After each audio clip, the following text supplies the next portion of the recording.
Moving on to the production of One Cool Morning, I want to share some of the obstacles, some about the gear, about the crew, about all the different things that happened on the 3 days of the filming of One Cool Morning.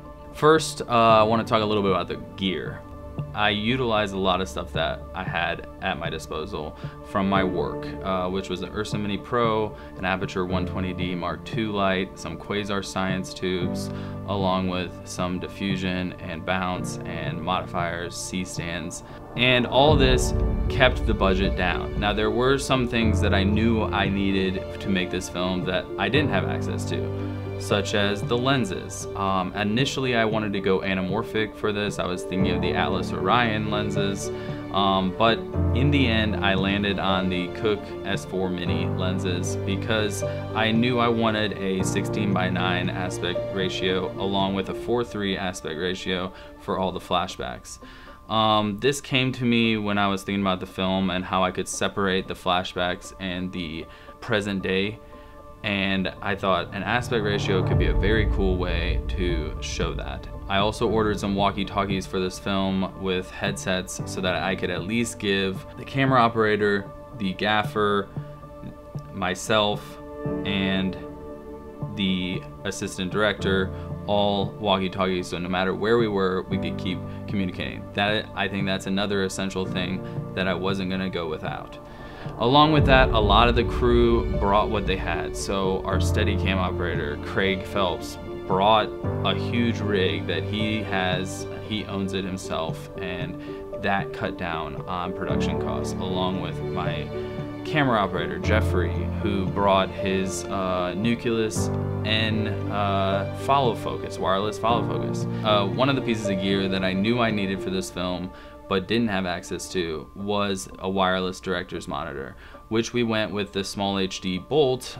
It wasn't that expensive, and I was able to walk around wherever I wanted, be close to my cast, and not have to be glued to the camera at all times and still see the shot. I was the director and the cinematographer on this film, and in the past when I've done this, I'm focused on the composition and the angle of the camera, the movement of the camera, and I don't focus enough on the performances. And I didn't want that to be the case for this film. Now, I want to touch on some of the obstacles that happened. Leading up to the film, when you're not paying people or you're just giving a very minimal payment, such as $50, $100 for the whole weekend, really people are only showing up for the experience, for the joy of making something together, to have their name at the end of the film, and to have another credit that will hopefully further their career.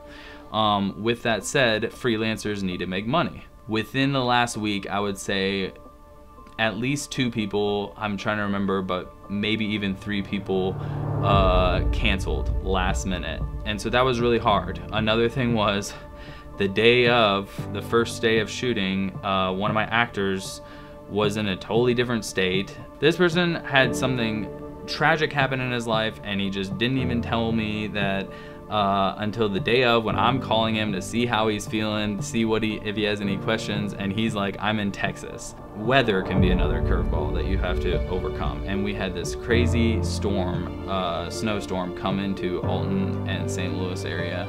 One of the actresses was very scared to drive all the way across the city. She probably lived about an hour and a half away, which I am empathetic about, but when you've been working on something for months, planning all this, and there's 20, 30 people involved, and she was talking about not coming, I was like, this whole film could fall apart. And that's a good example of where if one person doesn't come through, like, the whole film can fall apart.